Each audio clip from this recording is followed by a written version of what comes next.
Well, hi there, and welcome to our Sunday hymn time. Yes. Now, listen, if you were listening last week, you'll recall I actually did an original song, but I said that, wow, I'm one of the only people I know of who writes a song that is in a key that he can't sing, and I tried to find a key.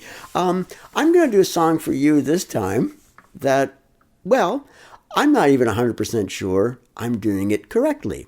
But you know what? I'm not sure anybody has ever done it correctly. Huh? Well, I'll explain all that in a second. But first of all, I want to thank Debbie Musselman. And I don't know if Debbie watches these. She's actually a listener of the radio show that I do. She sent me an article about this song. It was called The 90 and 9, written by Elizabeth Clephane of Scotland. And I remembered the song, and she sent me an article, actually, that showed that there was a Canadian connection to this song. Yes, and I actually knew that story as well, but she refreshed my memory, and I thought, hey, maybe we'll do the 90 and 9. Now, when I say that I don't really know how it's sung, and I'm not sure if anybody really knows how it's sung. Well, okay, first of all, there's a bunch of key changes in it, and I'm not nearly accomplished enough to accomplish that, so I'll just keep it in the one key. That's hard enough. But the story goes, okay, it was a poem written by Elizabeth Clephane, and the poem was called The 90 and 9. And the story goes, there was an evangelist, a very world-famous evangelist. Some of you would know the name Dwight Lyman Moody.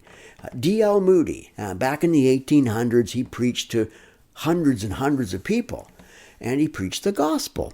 And he traveled around preaching that gospel. And he had a man who was his music director, okay, a man who led singing, did some solos.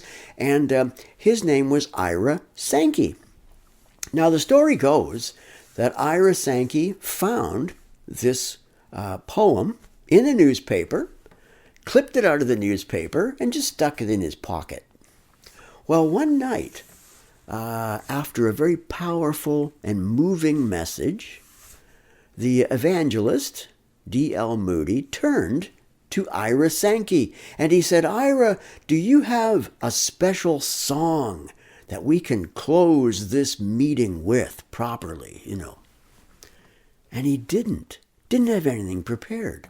And then he remembered that he had this clipping in his pocket. And the reason he clipped it out was he thought, well, maybe someday I'll get around to writing some music to her or something. Well, he took the clipping out of his pocket, put it on the music stand there in front of the little organ that he played.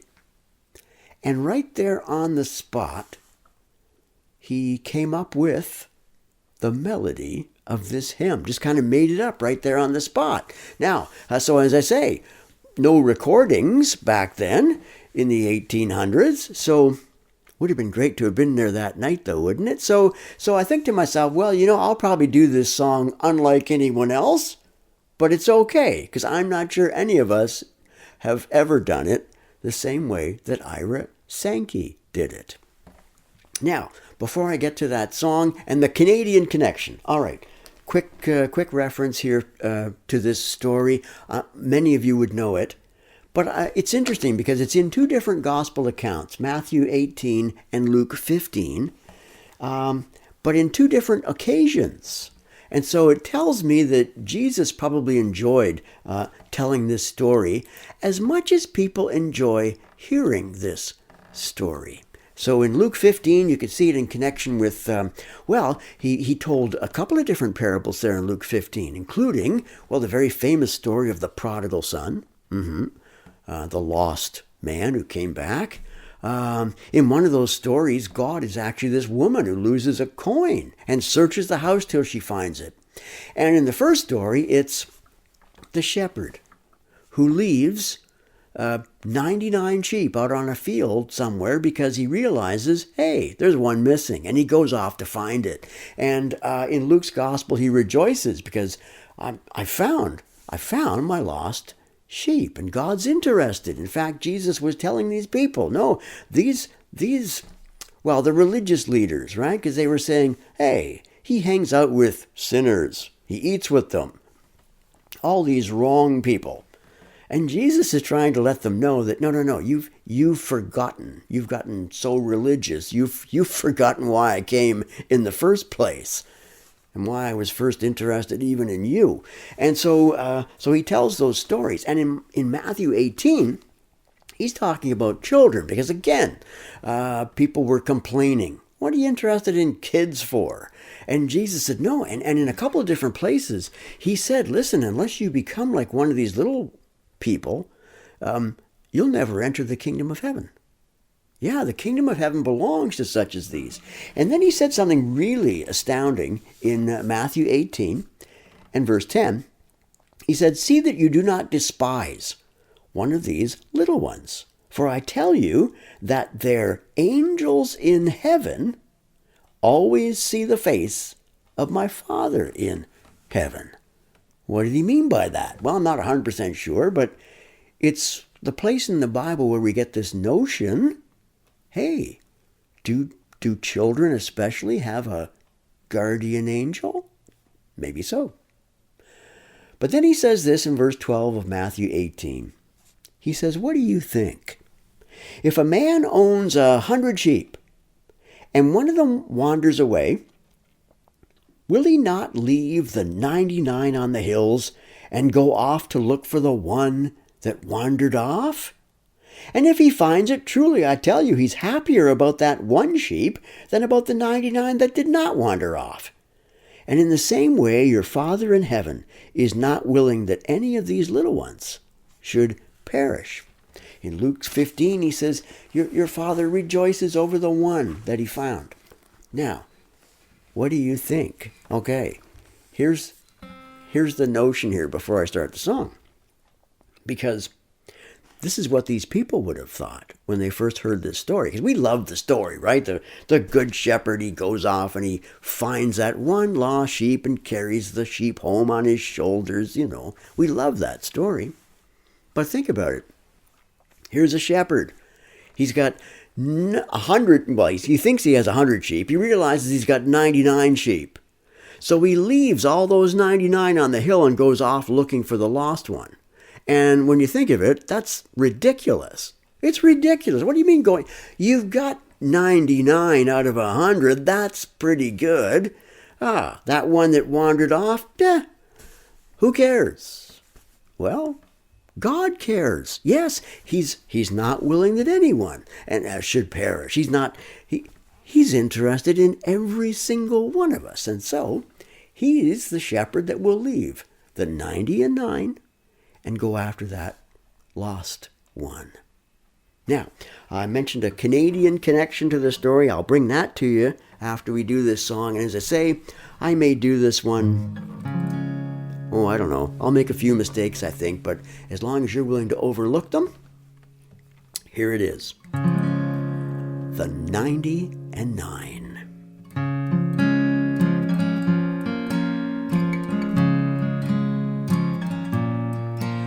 There were 99 that safely lay in the shelter of the fold, but one was out on the hills away, far off from the gates of gold, away on the mountains, wild and bare, away from the tender shepherd's care, away from the tender shepherd's care.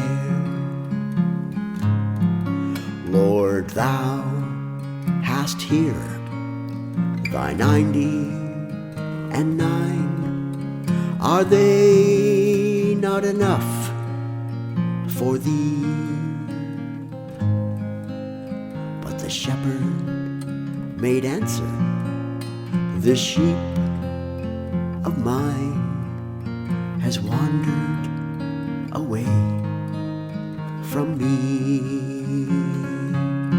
And although the road be rough and steep, I go to the desert to find my sheep. I'll go to the desert to find my sheep. But none of the ransomed ever knew how deep were the waters crossed, nor how dark was the night that the Lord passed through, ere he found his sheep that was lost. Out in the desert he heard its cry, sick and helpless and ready to die. Sick and helpless and ready to die. But all through the mountains, thunder riven, and up from the rocky steep, there arose a glad cry to the gate of heaven. Rejoice, I have found my sheep. And the angels echoed around the throne, rejoice, for the Lord brings back his own. Rejoice, rejoice, rejoice, for the Lord brings back his own.